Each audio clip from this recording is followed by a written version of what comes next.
Golf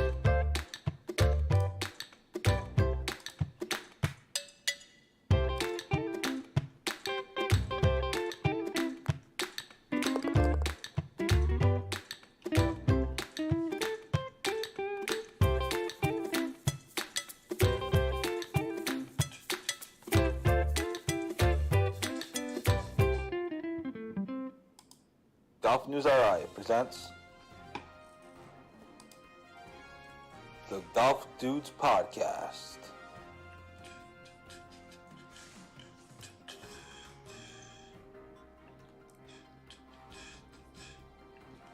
Here are the dudes.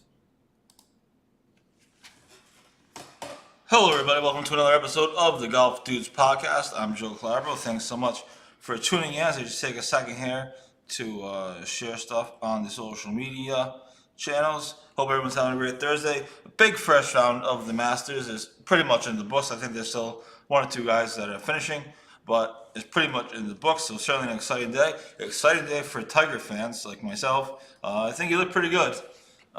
He looked like Tiger. I'm not sure what I was expecting. We can get into some of that later. I'm not sure what I was expecting, like I said, but he certainly looked better than what I was expecting, I would think. So there is that. 1 second here.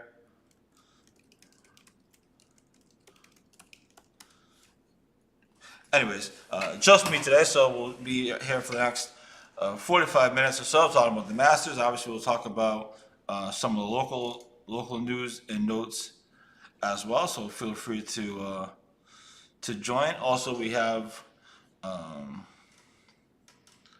high school golf starting soon, so previews are coming of that as well, and other things. So lots to get to. A little flustered. I'm just trying to get everything set up here. So anyway, hope everyone's having a great Thursday. Hope everyone enjoyed the golf today. Before we get into it, I should tell you that the Golf Dudes Podcast is presented by Lynx Drinks. Lynx Drinks is best known for their transfusion in a can. A transfusion is vodka, ginger ale, and grape juice, all mixed up into one refreshing beverage. Check out Lynx Drinks at country clubs and liquor stores near you. So obviously we want to get into a lot of the Masters conversation. Thanks to everybody for tuning in here early on in the show. We want to get into a lot of the Masters conversation, and we will. I have a bunch of notes from that. It was certainly an exciting day. First day of the best, some would say the best 4 days of the entire year, or perhaps the entire golf season. So that, of course, is all on the table. But first, I think I would take a minute, or a couple minutes anyway, to get into some of the college golf stuff. College golf season is coming to a close, at least the regular season is, locally and kind of on a national level. So I'm just going to take a few minutes here and update everyone on what's going on with the college teams. Bryant is obviously struggling. They don't play again until the end of the month in the NEC Championships. They've been up and down all season. But URI is actually having a good year. They've had a great last three tournaments, 2 wins and a second in the last one, and now they play the Abarta Coca-Cola Collegiate. That starts on Sunday, and then they have the A10 Championship. So URI playing really well as a team. So they could make some noise and maybe make the NCAA tournament for the first time in a while. So that's the road in front. So obviously, Golf News RI will have coverage of that tournament starting on Sunday, and I believe it concludes on Monday. On the other front, on the other teams that of course we follow. I know Columbia is in action this week. Fairfield, Addie Douglas had a big tournament last time out. She tied for 14th. As far as Davis Chatfield and Patrick Welch go, as we reported today, Chatfield moved up 2 spots in the PGA Tour University rankings. He's now 57th overall. Of course, he's a long way away from the top 15, but he's made a huge climb really in just this spring season. So he's not going to get into the top 15, which means he'll have to work his way up through the mini tours and stuff, kind of on his own. Most likely, if he chooses to go pro, if that's in fact his path, which I think it is. But he's made a huge climb in just this spring season. So Notre Dame has 1 tournament left before they're in the ACC championship. So they've been playing pretty well. Andrew O'Leary had a good finish last time out as well. Andrew Leary and both Andrew Leary and Patrick Welch have, as we've reported, have opted out of the PGA Tour University rankings. So we'll see where they go with that. That probably means they're coming back to their respective schools. I believe they both have an extra year of eligibility. So probably means Welch will be going back to Oklahoma, and O'Leary will be going back to Notre Dame. At least that's what it would appear to mean. We don't know that for sure necessarily, but that's usually according to people I talked to at the PGA Tour University rankings, or people in charge of it, I guess. That's usually what that means, because especially for Welch, he was so close to the top 15, probably had an outside chance at the top 5. That then topped out has to mean he's going back to Oklahoma next year for his last year of eligibility due to COVID. It's all kind of confusing. He has everybody has extra years of eligibility, just like in basketball and other sports. So that has to be what that means. So that's kind of where the colleges stand. Oklahoma is still number 1 in the country. They'll have a chance they should be in the national championship match. So again, we'll see if they win it. But they are still number 1 in the country. Not a great showing for them. Last time out, they finished 4th out of like 7 or 8 teams. Patrick actually led Oklahoma with an 11th place finish. So, and then Notre Dame has been playing pretty well. And those are really the two major teams that we covered because of their respective Rhode Islanders in those fields. So that's kind of where we are with the college golf. I just figured I would update everybody on where these teams are. It's kind of coming to the end of the season. I know Monday, I don't think anyone's playing in it, but Monday starts the Western Intercollegiate, which is typically a big tournament. But again, I don't think any of at least judging by their schedules, none of the locals or the people that we care about are actually playing in it. But it'd be some college golf on Golf Channel as well, starting on Monday. So that's kind of where the college teams are. College golf season coming to an end. And obviously all the NCAA stuff will be broadcast on Golf Channel. It's always exciting to watch. And then, again, as I've said, a lot of these guys, they play in these NCAA tournaments, and then they come to, just a few months or whatever it is, they come to Rhode Island to play in the Northeast Amateur. So sometimes watching these guys on TV, you kind of get a sense of who they are. And then when they come here, you kind of know who to follow, of course. Even if you don't watch them, you can just read Golf News RI, and we'll tell you who to follow. So there is that. So that's some of the college golf stuff certainly on the table. I just wanted to kind of give a recap of that. It's been a weird season with teams kind of playing, and then they had to take several weeks off or whatever it might be. So that's kind of the update on the college golf stuff. And again, URI looks good on a local level, and then obviously Oklahoma is number 1 in the country with Patrick Welch, and then Davis Chatfield and Andrew Leary over at Notre Dame look poised to make a run in the NCAA tournaments this year. So we'll see if they continue to play well. I'm sure they will, and we'll continue to follow them as we have all season on Golf News RI. And again, URI in action starting on Sunday in their last regular season tournament of the year before they head to the A10 championship. So there is that.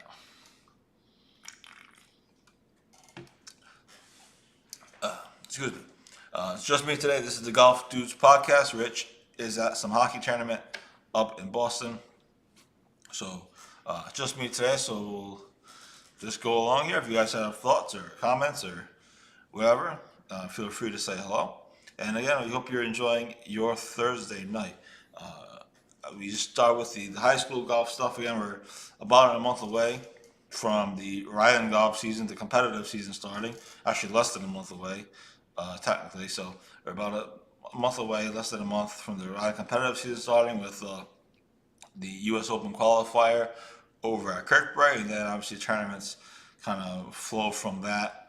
And soon we'll be at the amateur over at Woodland, which, as we reported this week, is actually under some construction. They're kind of fixing the patio, they're fixing the 10th tee box, they're fixing a lot of the cart paths. So Woodland doing some work just months away from the Rhode Island amateur coming there. So that'll be interesting to see what that looks like, what exactly they're doing. As we reported last year, the club was exploring total course renovations.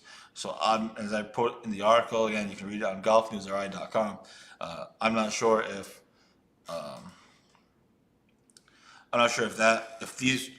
this construction is part of those renovations or not, but they are making some changes to the course. So read about that. There's actually a video with it as well. We reached out to One Autonomy to ask about it and inquire what was going on, and no response. So I'm sure they're very busy.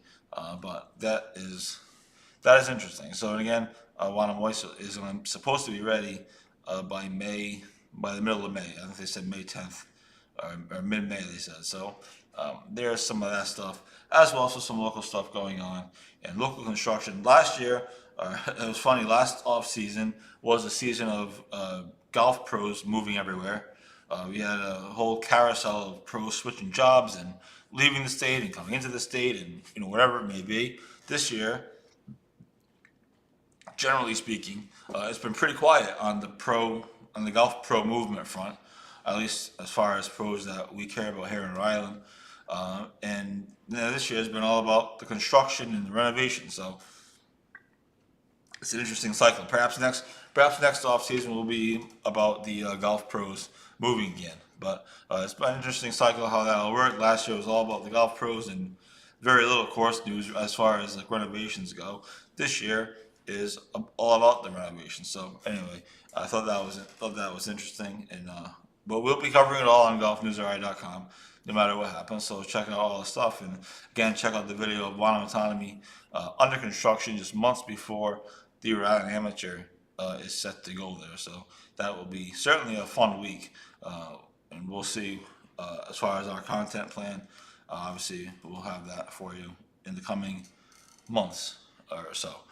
But the picture should be amazing because the course has amazing scenery. It's not right on the water, but it's pretty much right on the water. So we'll certainly have good pictures at least. So there's that. On the other front, just a quick note, actually, because now we're in April. This is our first April show. A high school golf season begins in a couple weeks. I think April 27th is the start date, so we'll have previews. Golf News will have previews of every division, every team, just like we did last year. I'm looking forward to reconnecting with a lot of the coaches and perhaps even some players across the state. So we'll have previews of all the teams over the next probably week or two. So I think it starts April 27th. So probably the next week or two, we'll have previews of every team, and I think. I think this is going to be one of the. Not that I followed every single high school golf season, but I think this is going to be one of the more fascinating high school golf seasons in the state that we've had in recent memory. I think there's so many teams that can win it. There's so many teams that are going to be competitive. There's teams that are loaded, like you have the LaSalle's and the Moses Browns, and obviously Hendricken is always going to be Hendricken.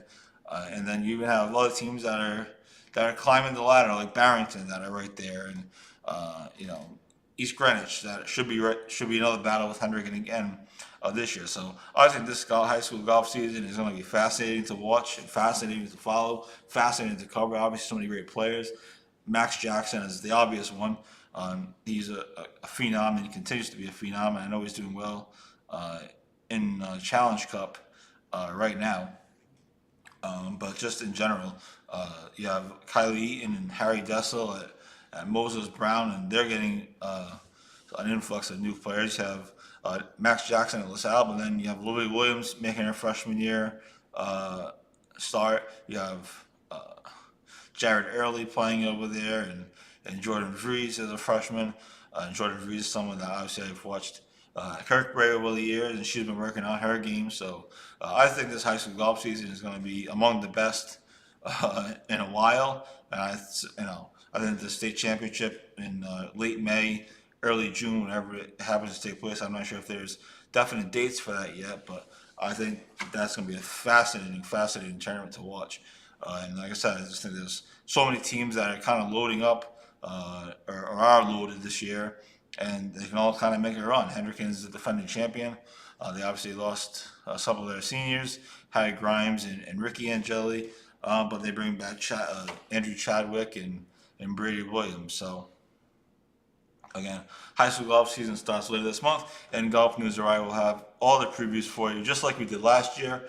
We'll continue to provide the best high school golf coverage in the state, and hopefully we'll even do better than last year. I know last year's season was a little messed up just because of the COVID was still impacting things, and matches and tournaments were kind of all over the place. This year, assuming things stay on track and stay according to the schedule, it should be a little bit more, or it should be easier to get some more scores and better coverage. So we're hoping to take what we did last year and do better this year. So looking forward to that starting again in a couple weeks. And again, previews on Golf News RI of every team in every division within the next 2 weeks or so. So we'll have those for you. So super exciting stuff for that. And again, we started with college golf stuff. We moved to high school stuff. Talked a little bit about course renovations, and this has been the summer of course renovations. So certainly lots going on in the Rhode Island golf world, and it's going to be continuing to. Hopefully things continue to go on, and hopefully the weather gets a little bit nicer. I know it's supposed to be nice tomorrow, other than the rain. So hopefully the rain, it says 60-something% chance of rain, so we'll see. I was going to maybe go hit balls in the morning, but we'll see. I'm not going to go hit balls in the pouring rain. That'd be stupid. So there's that. Also, actually, we should note coming up next week, the 13th, so whatever date that is, I think it's Wednesday, it's actually our anniversary. Golf News RI's anniversary. Actually, I can't remember. I think it's the 13th. April 13th, I believe, would be our start of our third year. So hopefully a big year coming up for us, just both content-wise and kind of business-wise. So we're excited for that to come up, and we'll obviously have some posts and different things about that, recognizing our the start of our third year. Really only our second full year, because obviously we launched in the middle of April. So so that's coming up as well. Time flies when you're having fun, I guess. So there is that as well. So that's coming up next week. So if anybody has any thoughts or comments, feel free to join in. We started with some college golf stuff, kind of updated people on what's going on in the college golf world. Local teams like you or I should be very competitive and possibly could win the A10 championship. And obviously you have Patrick Welch and Davis Chatfield kind of out at their respective schools in Notre Dame and Oklahoma. Patrick Welch should have a chance to win a national championship, and Chatfield and Notre Dame should have a chance to make a good run at it. They've been playing well, so that's it. So it's college golf season. It's almost over, unfortunately, but certainly most exciting times to come in most of their tournaments. The NCAA stuff is broadcast on Golf Channel, so there's that.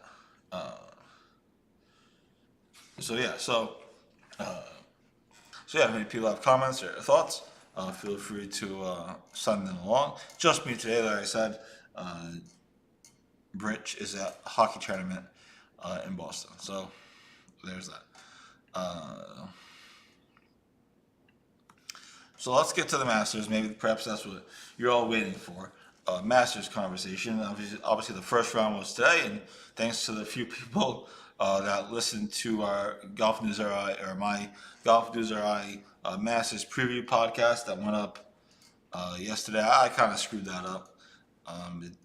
It took forever to load.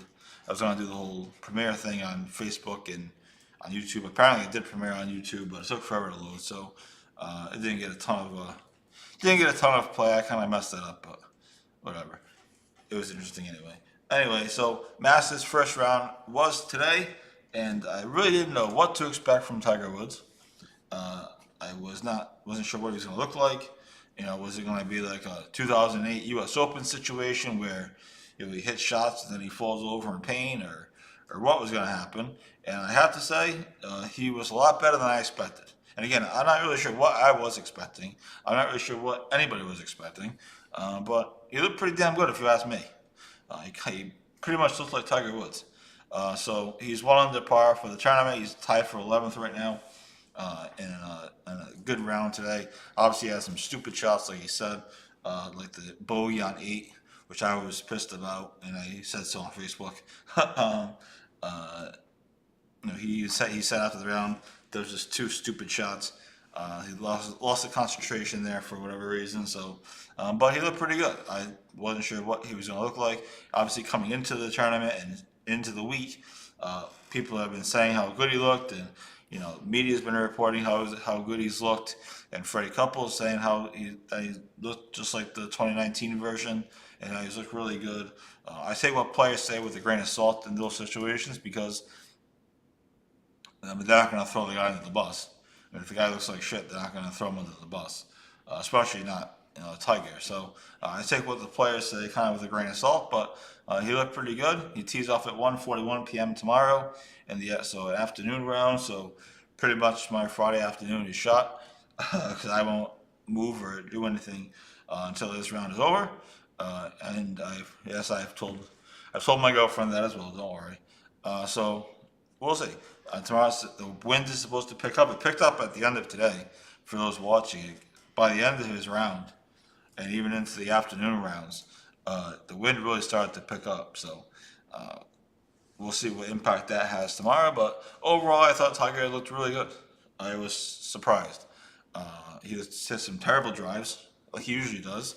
And then he hit one drive, I believe it was on 14, and he was on the pine straw on the left, and then he went over there and he took a huge rip at it with a huge recoil, and I was like, holy shit, that can't be healthy. But he came out of it fine. He looked good, and I think he ended up bogeying the hole as the ball just trickled off the green. But it was better than I thought. So he didn't look like he was in pain. He said afterward that he's going to be a lot of ice over the next 16 hours or so, ice baths and such. So we'll see what it looks like tomorrow. And the good news is that the leaderboard again, it's only the first round, so it was only going to go so far. But the leaderboard hasn't gotten away from him. He's only 4 shots back. Sanjay M is 5 under.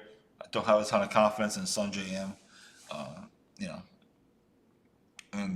So that's a plus. So we'll see what tomorrow's round looks like. We'll see what the wind looks like. But overall, you're gonna be happy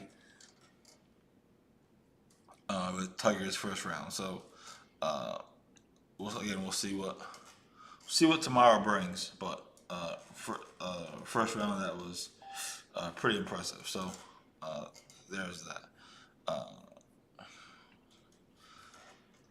So there's that. Sorry, I don't know what. Anyway, but yeah, he looked pretty good. So I was happy. I thought I wasn't sure what was going on.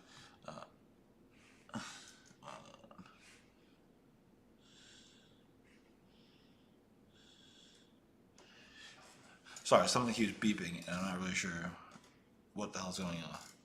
I know what it is. All right, sorry about that. That was strange. But yeah, so Tiger looked good. First round of the Masters is in the books, and that's where we are with that. So sorry for the brief confusion on Pat Ford's Facebook Messenger. Was going off here on the main computer, so I X'd out of it. So anyway, there is that. So we'll get into some more of the Masters stuff, of course, lots to get to. Some players that I thought were going to be good looked like total crap. Some players that I thought were going to be crap were crap. So some interesting Masters stuff still to get to. And again, as a Tiger fan, I thought he looked pretty good. Bridget White, thanks for watching. Paul Labadia, thanks for watching. I hope I pronounced your last name right. Sorry if I didn't. And myself, thanks for watching. I guess apparently I'm watching my own show. So myself, thanks for watching. Anyway, thanks everyone for tuning in on this fine Thursday. Thursday following the Masters. If you have Masters thoughts, or the first round of the Masters anyway, if you have Masters thoughts, feel free to write them in and say hello, and we can get to some of those obviously as well. And I have other thoughts besides just Tiger, of course, because it was an interesting day, and it should be a really interesting week or weekend. The weather's supposed to be nice. Saturday's supposed to be cold, but the wind is going to pick up. So we'll see how that has an impact on the tournament. But it should be a fascinating round to watch. So let's do this. Let's take a quick commercial break here. We're going to come back. We'll get into some other Masters thoughts, and then we'll put a wrap on the show. We'll try to finish on time today. So this is the Golf Dudes podcast. Joe Calabro here, and we'll come back with some more Masters thoughts on the leaderboard, some of the players that look good, some of the players who made complete fools of themselves, and everything in between. So this is the Golf Dudes podcast on Facebook Live, and we will see you in just a minute. Billy Andre joins the show. Billy, thanks so much for doing this, and we appreciate you taking the time. Well, thank you. Thanks for having me. I'm excited. I'm very excited to be joined by an 11-time Emmy Award winner, and that is Armin Katayan. Massachusetts Women's Amateur Champion Allison Paik. The days of the country club just being golf and maybe one amenity are gone. Unfortunately, Metacomet doesn't have those.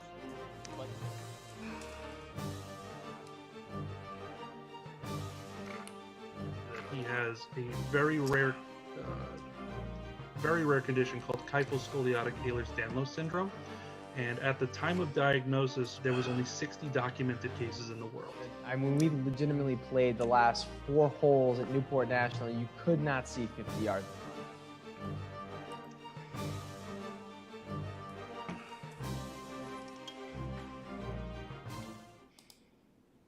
And welcome back. This is the Golf Dudes podcast presented by Lynx Drinks. Lynx Drinks is best known for its transfusion in a can.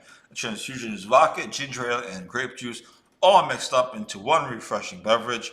And you can find Lynx Drinks at country clubs and liquor stores near you.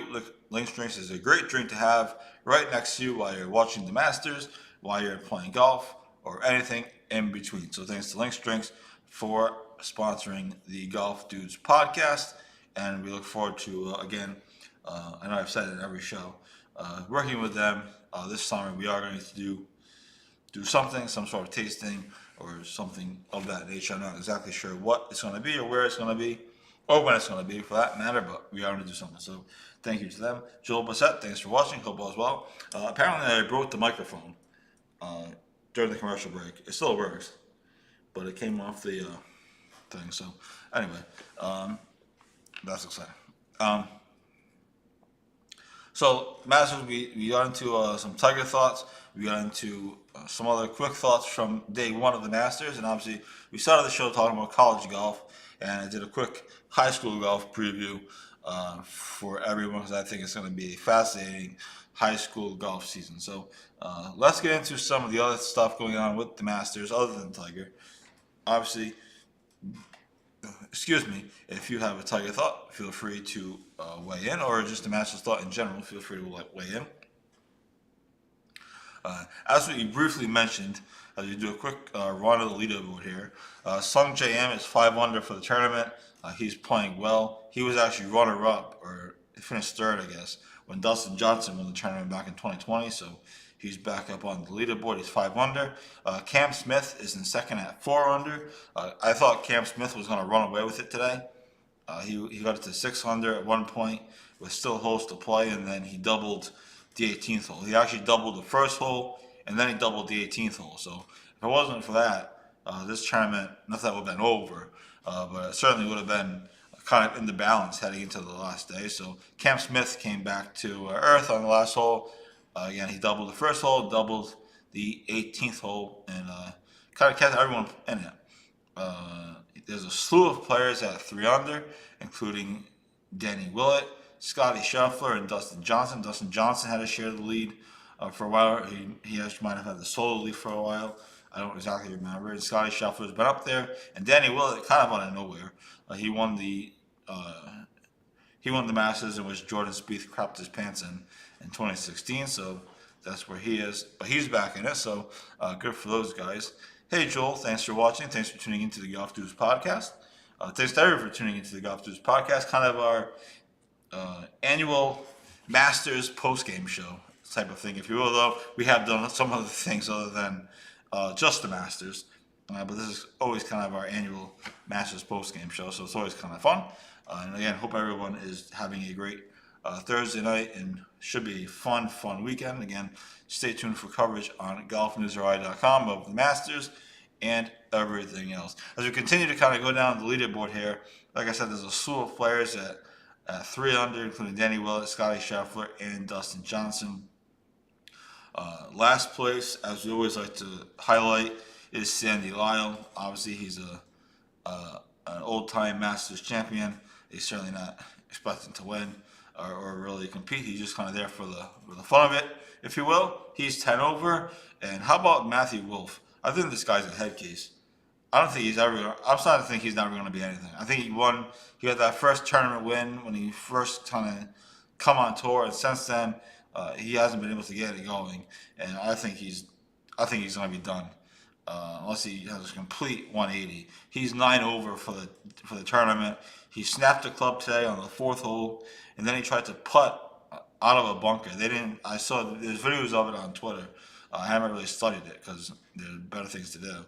But he tried to putt out of a bunker for some reason, and that epically failed. Now, I don't know if the snapping with the club had anything to do with him putting out of a bunker. Maybe he snapped the wrong club, but why would you putt out of a bunker? That's strange. But anyway, so he's a head case. He's 9 over. We'll see what he does tomorrow, but probably won't make the cut, and I think he'll be done on tour for a while. So there's that. A couple of surprise players at over par, 1 over and 2 over respectively. Jordan Spieth is over par, so he always plays good at Augusta, but he put his ball in the water again on 12. So he's still in it, but he's in a little bit of trouble. He's been having putting woes, and then, like I said, the water ball today. Brooks Koepka is over par. John Rahm is over par. Xander Schauffele, which is surprising, he's over par. And Colin Morikawa is over par. So these guys aren't necessarily out of it with the lead at 5 under. Obviously, you can't really be out of it after round 1. But you certainly you put yourself in a hole. So those guys are all over par, which is surprising. And then Bryson DeChambeau and Justin Thomas are both 4 over par for the tournament. DeChambeau was playing in front of Tiger today, and Tiger literally had to wait on every shot, just about. It was brutal to watch, and really extended the round seemingly extended Tiger's round by an extra 15 minutes. There are some long waits out there for him, so that couldn't have helped. And that was because DeChambeau was in front of him, and DeChambeau was playing with Cam Smith, who I mentioned is at 4 under, and he had this 2 double bogeys, or else he might have been running away with this thing. So those guys are all going off in the afternoon tomorrow, along with obviously Tiger. The other thing that surprised me was Louis Oosthuizen. Usually Louis Oosthuizen is my guy. Usually we bet on him. Didn't bet on him this week, and thankfully, because he's terrible. It looks like he has a back problem. There's one shot, I believe on 2.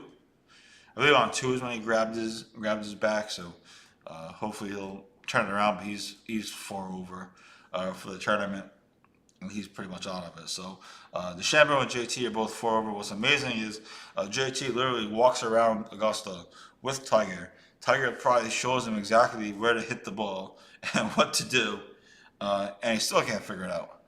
So he's basically not a factor. I'm not even sure they showed him on TV today. I could be wrong. Obviously, the TV window was relatively small. It didn't pick up until 3 p.m. And then prior to that, you had to watch the tournament on streaming services, ESPN Plus or Masters.com, either one. If you don't have ESPN Plus, you can go to Masters.com, and they have the same features that ESPN Plus has. So just a tip. You don't necessarily need ESPN Plus to watch the early watch the early rounds. Hi, Tony. Hope all is well. Yes. Drink those beers. Thirsty Thursday. So there's that. Doing some Masters talk here, and then we'll get the show wrapped up because I'm sure people have better things to do than listen to me. So there's that. So that's kind of my takeaway from the Masters. As far as the changes to the course, obviously I don't know. I didn't see every shot, but I don't know how many people actually went for the green in 2.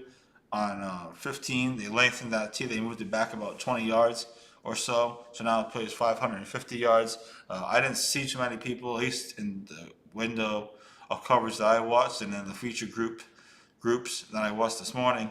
I didn't see too many people going for the green in 2. I know Tiger was in the trees.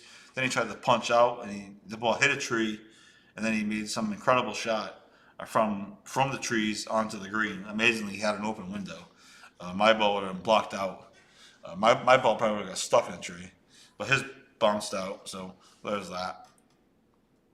And then Tiger hit a terrible drive on 18, and I thought he was way left. And then all of a sudden they cut back to him, and he's in the rough, kind of on just before the 18th fairway. It looked like. So apparently he got dropped because of water. Obviously Augusta's had a lot of water over the last couple of days. I think they said they had 3 inches of rain, something along those lines. So he got a drop because of standing water, and he ended up being okay and making par on 18. But his driver was way left, and so then they showed him dropping. So that was a little confusing, but I thought the commentators explained it good enough. So that was a lucky break. But yeah, so that's where we are on day 1 of the Masters. Interesting. Should be an interesting weekend. Obviously, the leaderboard is close. I'm glad that no one ran away with it. Like I said, I thought Cam Smith had an opportunity to kind of run away with it, or maybe not run away with it, because obviously it's only the first round, but certainly pull away from the field and kind of take control of the tournament. And then he gave it right back. And Sanjay M now is the solo leader. Obviously Sanjay is a good player. He's been in contention before, but he's not really somebody that I'm that concerned about going forward. I mean, obviously we'll see, but Tiger's only 4 shots back, and he said he's exactly where he needs to be. So hopefully he's icing up and whatever else he's gonna do to get ready for tomorrow. So those are some Masters thoughts. Like I said, talk about the changes. I kind of lost my train of thought, but talk about the changes to the course. 15, like I said, I didn't see too many people, if anybody, go for it in 2. And then 11, I didn't see much of a difference in 11. I guess it's the bumps in the middle of the fairway there, kind of around the chipping area.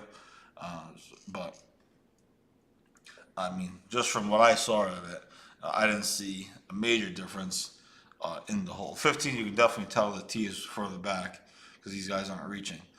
11, I didn't see a huge difference in the hole. I'm not sure how much of a difference it made. Scoring wise, I knew some guys hit some crazy shots. John Rahm almost killed Dustin Johnson.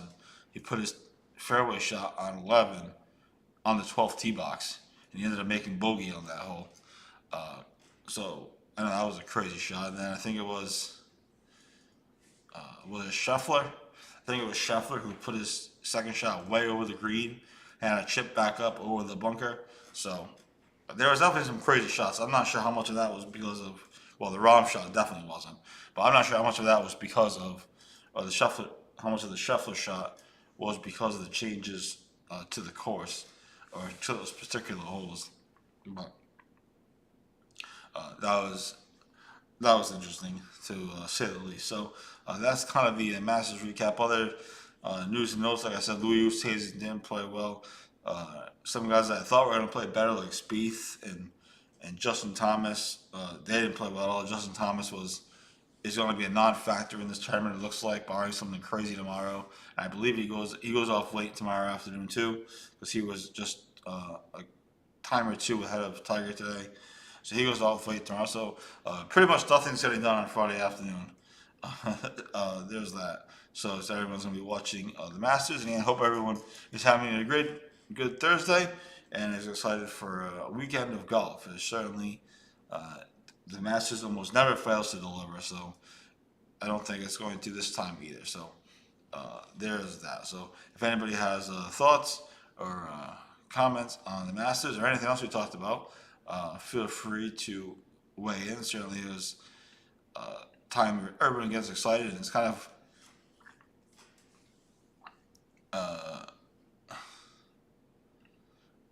when I start getting excited about golf season is the Masters. Obviously, now I'm always excited for golf season. I'm always excited for the season to get to begin, and whether it's playing or covering golf. But the Masters is really when I really start kind of getting excited to play, and that I want to go play. And like I said, I was thinking about going to hit balls tomorrow, but it's supposed to rain, so not sure how that's going to work. Did I miss your pick? Sorry if I'm making you repeat yourself. So I think I said it last week, but either way, it doesn't matter.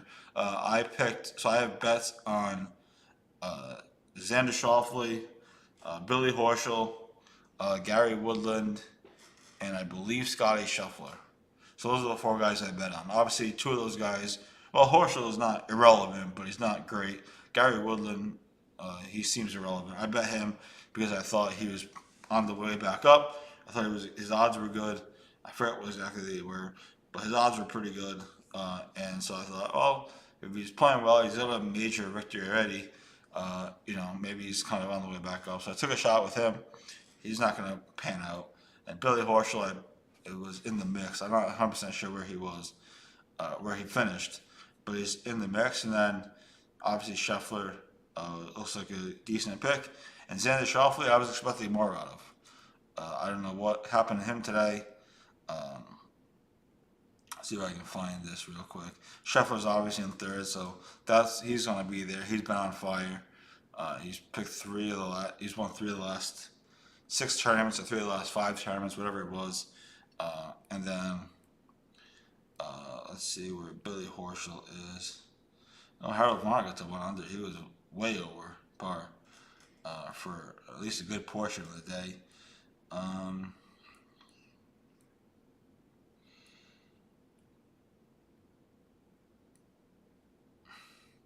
Billy Horschel's 2 over, so that's not looking like a good pick either. So pretty much I only have Schauffele and Scheffler in the mix, it looks like. So we'll see what happens. Obviously, these things change quickly, and tomorrow's supposed to be really, really windy. So, but yeah, those are my picks. Those are my bets. Obviously, though, I'm rooting for Tiger to win. Yeah.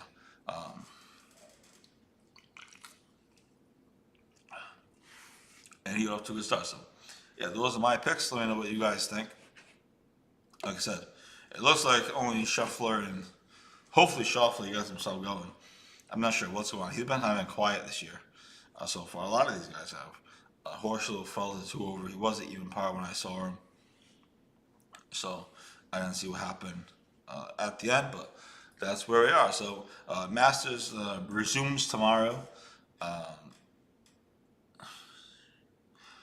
I'm surprised to hear you didn't bet Tiger. Well, if I knew he was going to play, and when we put the bets in several weeks ago, and if I knew he was going to look this good, I probably would have. But no one knew if he was going to play. He didn't seemingly know if he was going to play, and then no one knew what he was going to look like. People were, some haters were projecting that he was going to come out and shoot 85 today, which obviously wasn't going to be the case. But if I knew he was going to look this good, I might have. So we'll see. I'll be obviously rooting for him, and I'll root for him over any of my picks. Whatever, that's just money. But yeah, so if I knew he was going to play several weeks ago when we made the bets, and I knew he was going to look this good, I most certainly would have. I bet him in 2019 when he won, so that was a good take in of money. But yeah, so anyway, thanks everybody for tuning in tonight. Golf Dudes podcast presented by Links Drinks. Obviously Joel and Tony and Paul and Bridget and everybody else watching any of the social media places that the podcast streams to, Twitter, Facebook, and then obviously we'll post this on YouTube later.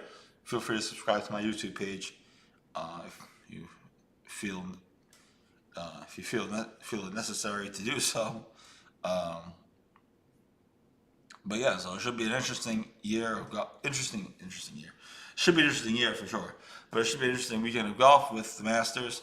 And again, Tiger tees off at 1:41 p.m. tomorrow. So starting from about 1:30 to whenever he finishes. And today it took forever, mostly because of Bryson DeChambeau.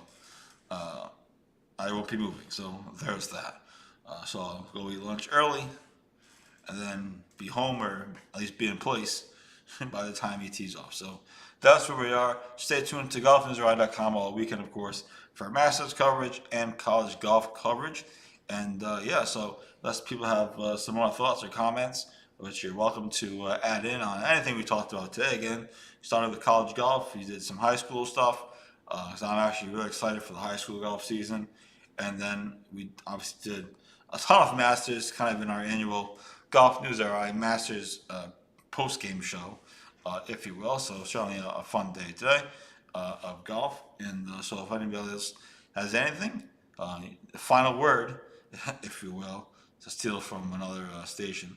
But if anybody else has anything, feel free to add that in. We can certainly talk about it. But that's kind of the show on the Facebook Live machine, and of course on Coalition Radio Network. So lots of things coming up. Like I said, next week is will mark the start of our third year, only second full year. So I have some stuff planned for that. I believe April 13th is the anniversary date, so that's exciting. And then we'll be on to high school golf previews coming within the next 2 weeks, and the season starts at the end of April. And again, if you have a chance to go back and look at the article about the 10 best matches to watch, or 10 best matches of the high school season, check that out. Some fascinating matches, of course, and obviously, like I mentioned, teams are loaded. There's really 3 or 4, maybe even 5, you could argue, that could win the state championship this year. So that's going to be a fascinating high school golf season. Probably one of those fascinating seasons that we've had in some time, by my account. So super excited for that. So anyway, this has been the Golf Dudes podcast. I'm gonna get out of here. Let you guys all get back to your regular lives. Thank you all for tuning in. Thank you all for the support. And obviously, we'll talk to you throughout the weekend on golfnewsri.com and on our social media platforms. So feel free to like and subscribe to our pages, subscribe to our e-blast. That goes out every morning. And obviously follow us on Facebook, Instagram, Twitter. And if you feel so inclined, you can subscribe to my YouTube channel. Just search my name, Joseph Calabro, and it'll come up. And it's basically the Golf News RI YouTube channel. One of these days I'll change it. But anyway, thanks everybody for your support. I hope you all have a great Thursday night and enjoy the rest of the Masters. It should be a fun weekend. It always is. Masters almost never fails. So there is that. So anyway, thanks everybody for tuning in. We will talk to you next week. Same bat time, same bat channel. And we will have more of this great content throughout the weekend on golfnewsri.com. Thanks everybody for tuning in. Have a great night. Peace.